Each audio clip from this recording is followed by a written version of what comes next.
Hello students, this is Dr. Asif, working as Associate Professor and Head in the Department of Mathematics in Vijaya Vittala Institute of Technology, which comes in Hennur Bagalur Road, Bangalore.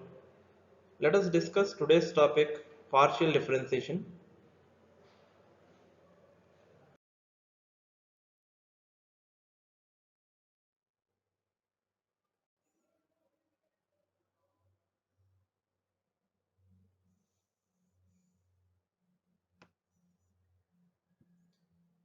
Now let us consider Jacobian's topic.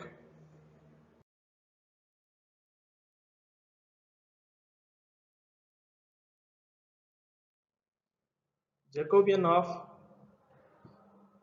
u and v with respect to x and y is defined as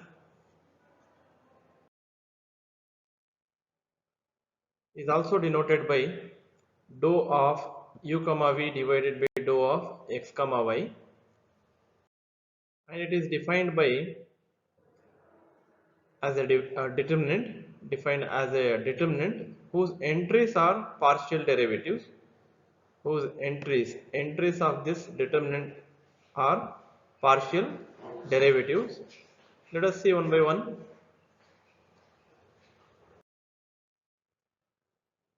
First entry is dou u by dou x, which we have written here. Then in the same row, the next entry will be dou u by dou y. Now in the second row, we write dou v by dou x and dou v by dou y. Yes, dou v by dou x we have written here. Now dou v by dou y we will write, we have written here. So this is second order Jacobian, where u is a function of x and y. Here u is a function of x and y, and v is also a function of x and y.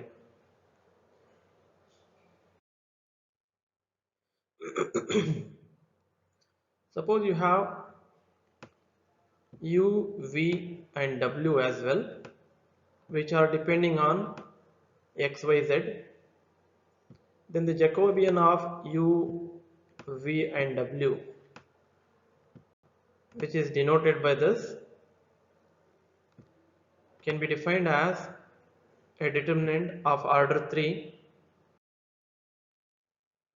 in which first row contains the partial derivatives of u with respect to x, with respect to y, and with respect to z. Let us write now dou u by dou x, dou u by dou y, and dou u by dou z. And the second row contains dou v by dou x, dou v by dou y, and dou v by dou z. Let us write all the partial derivatives of v with respect to x, y, z here. Now the third row contains dou w by dou x, dou w by dou y, dou w by dou z. We will write in the third row now.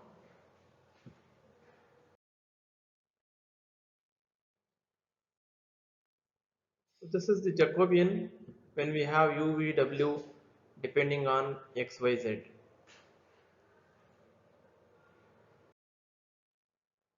Let us consider an example. Here x depends on r, theta and phi. Y also depends on r, theta, phi. Z also depends on r, theta, phi. Even though phi is not visible, we can consider it as z as a function of phi as well. Now what they are asking to find us Actually, they are asking to prove the Jacobian of this is equal to r square sine theta. That means Jacobian of xyz we need to find with respect to r theta phi. Let us first define this Jacobian.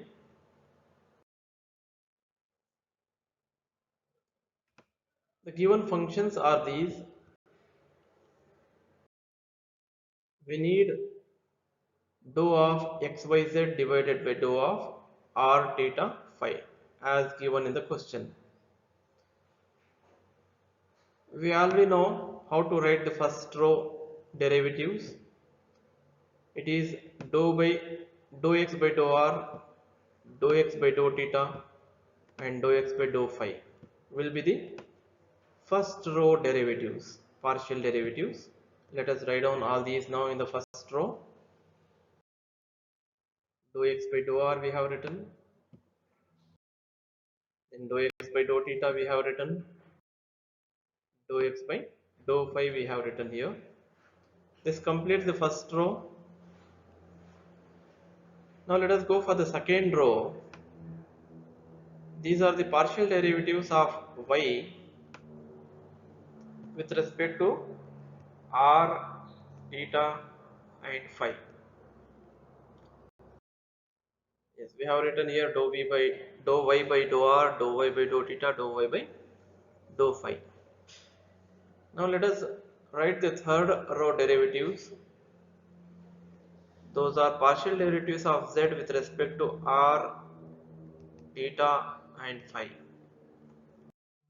Yes, we have written here.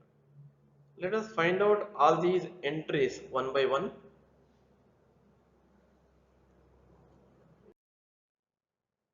To find dou x by dou r, we need to differentiate x partially with respect to r. When we are differentiating partially with respect to r, theta and phi terms are constants. That's why we have taken these two terms as it is, as a constant. When we differentiate r partially with respect to r, it gives 1. It gives 1, which we have not displayed here.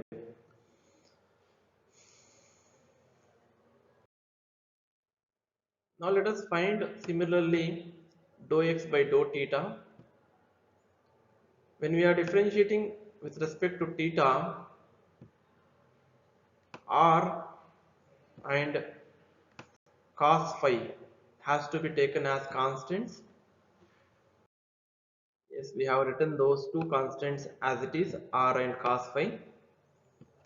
When we differentiate sin theta with respect to theta, we get cos theta.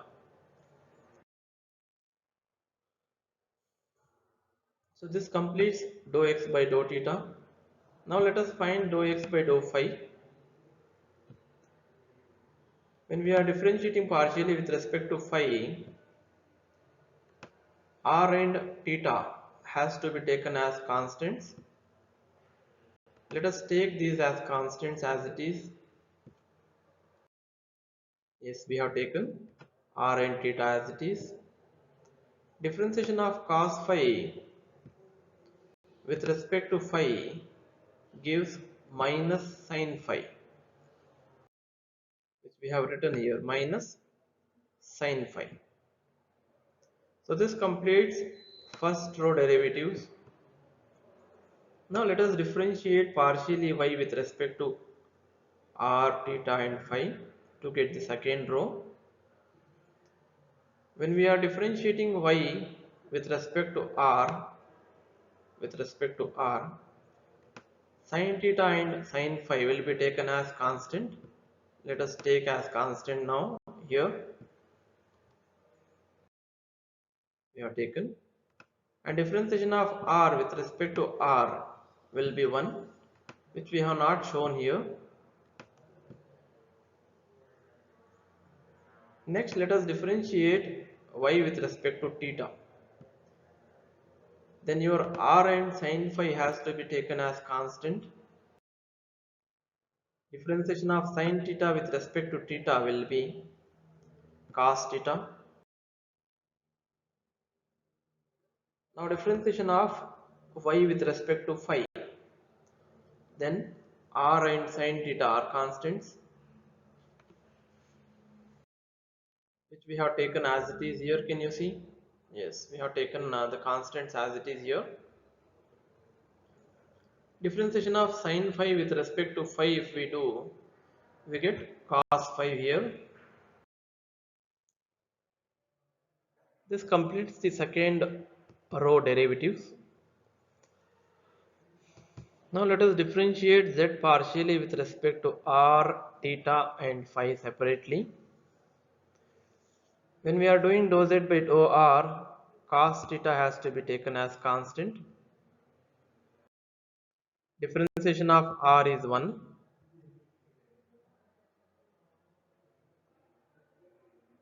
Then dou z by dou theta.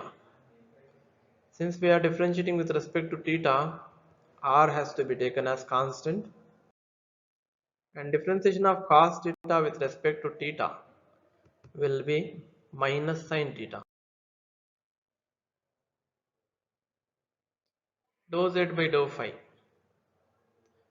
Differentiation of z with respect to phi.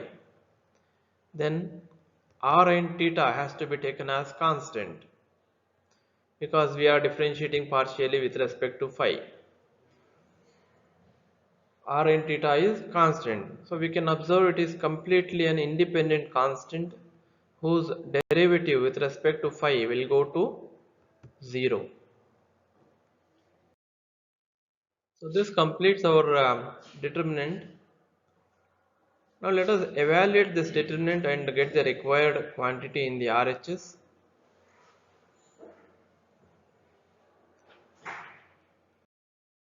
I have taken the same determinant from the previous slide. We all know how to evaluate third order determinant. Since the third row is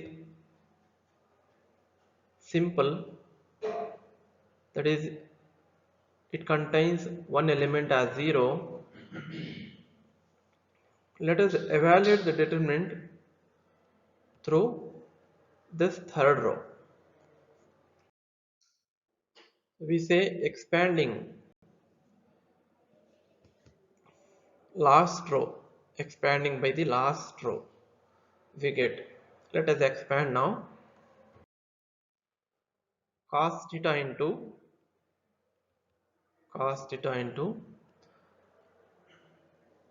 we neglect the column and the row which contains the cos theta and do cross multiplication like this.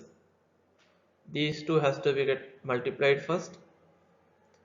When you multiply these, we get r square sin theta into cos theta into cos square phi. Let us multiply these two and write here. Yes, we have multiplied. Minus, this minus is from the procedure of expanding the determinant. Now we multiply these two here. When we multiply these two, we get under the bracket r minus r square sin theta cos theta into sin square phi. Then the procedure says we need to take one minus. Again, this minus is from the procedure of evaluation of determinant. Minus r into sin theta, we'll write now, into exclude the column and the row which contains minus r sin theta and do the cross multiplication. We need to multiply this term with this term, then we multiply like this along with minus sign in between. is we have multiplied this with this first, which gives r sine square theta into cos square phi, and minus, we cross multiply like this. These two will be cross multiplied, minus r sine square theta sine square phi. Then very last plus 0 into, we exclude the column and the row which contains the element 0 and cross multiply. When we cross multiply, we get this for these two, and for these two we get the next. Anyhow, when we multiply 0 with any quantity, the complete term goes to 0. Now let us further simplify these. Here minus into minus gets plus. Again, here minus into minus gets plus here. Here as well it gets plus here. And then we will multiply this cos theta as well inside here and here. Then we multiply this r sin theta with these two terms inside. After doing so, we get,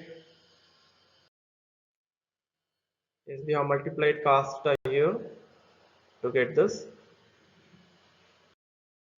and we will multiply cos theta even here also to get this. Then we have multiplied r sin theta with this term to get such a term here. Then r sin theta with this here.